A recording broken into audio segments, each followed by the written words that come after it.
Assalamualaikum warahmatullahi wabarakatuh. Kembali lagi sama saya Dina. Nah, di sini latar belakangnya agak berbeda karena saya lagi di luar, saya lagi di pantai. Mohon maaf atas kebisingan yang ada. Oke, baik. Di sini saya akan menjelaskan tentang pertemuan public speaking kelas kemarin, yang dimana seperti biasa teman-teman itu maju 3 orang ke depan untuk praktek bimbingan untuk praktek public speaking. Nah, setelah itu baru dilanjutkan dengan presentasi kelompok 5 yang dimana judulnya itu urgensi, gaya, dan kesiapan pada public speaking. Nah, tanpa lama-lama kita masuk saja kepada pembahasannya.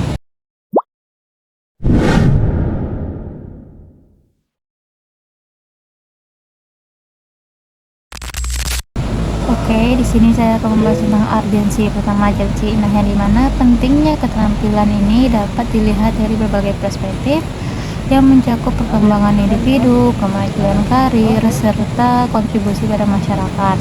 Nah, beberapa alasan utama mengapa keterampilan public speaking ini sangat penting antara lain: satu, dapat meningkatkan percaya diri; kedua, kemampuan berkomunikasi yang lebih baik; nah, ketiga, meningkatkan keterampilan profesional; dan keempat, peningkatan karir keterampilan; yang kelima, ada meyakinkan dan memengaruhi orang lain; yang keenam, ada partisipasi dalam diskusi dan debat; terus yang terakhir ada itu pembangunan tim pemimpin yang efektif. Nah, selanjutnya itu ada gaya, yang dimana yang akan kita bahas itu tentang retorika berbicara. Nah, secara umum retorika dapat dipahami sebagai seni berbicara yang bertujuan untuk mempengaruhi orang lain. Retorika sering digunakan dalam konteks politik dan bersifat timbal balik, di mana terjadi interaksi antara pembicara dan pendengar.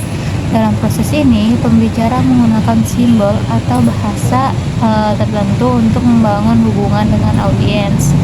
Nah, baik pembicara maupun pendengar bekerja sama dalam membentuk pemahaman bersama mengenai nilai, kepercayaan, dan harapan yang mereka miliki. Nah, itu gaya berbicara berbentuk retorika. Selanjutnya itu ada juga gaya berbicara, gaya bahasa yang lainnya, seperti satu ada metafora, terus kedua ada monopoli semantik, dan ketiga fantasi times, terus 4 ada labeling, dan terakhir ada juga kreasi citra, terus keenam ada kata topeng, 7 ada kategorisasi, ke-8 ada goblet apa sih namanya, goblet bigok, dan terakhir ada apostrof. Nah, itu tuh udah dijelaskan sama teman-teman presentasi mengenai gaya-gaya bahasa tersebut di dalam kelas. Nah, sebelum melakukan public speaking, kita harus mempersiapkan berbagai hal untuk agar public speaking kita ini lancar dan tidak menonton lah begitu. Nah, persiapan apa aja, yaitu pertama ada pemilihan topik. Nah, di sini kita harus memilih topik yang dimana kita bisa menguasai topik tersebut.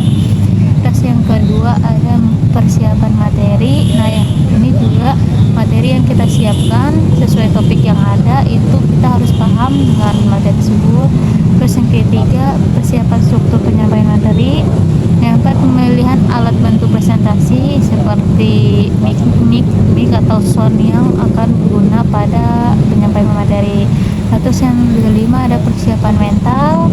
Nah, mental ini perlu disiapkan karena pada saat public speaking mental akan diuji dengan kita berbicara depan umum. Terus yang keenam ada berlatih. Terus ketujuh, pengenalan audiens. Ke-8 intonasi, dan yang ke-9 itu body language. Kayak mana ke-9 aspek persiapan ini tuh mencakup dalam satu kesatuan, karena akan membuat public speaking kita ini lebih bagus ke depannya. Nah, mungkin karena keterbatasan waktu juga cukup dari sekian dari saya. Mohon maaf apabila banyak kekurangan atau kebisingan yang terjadi di sini. Semoga dapat dipahami. Wassalamualaikum warahmatullahi wabarakatuh.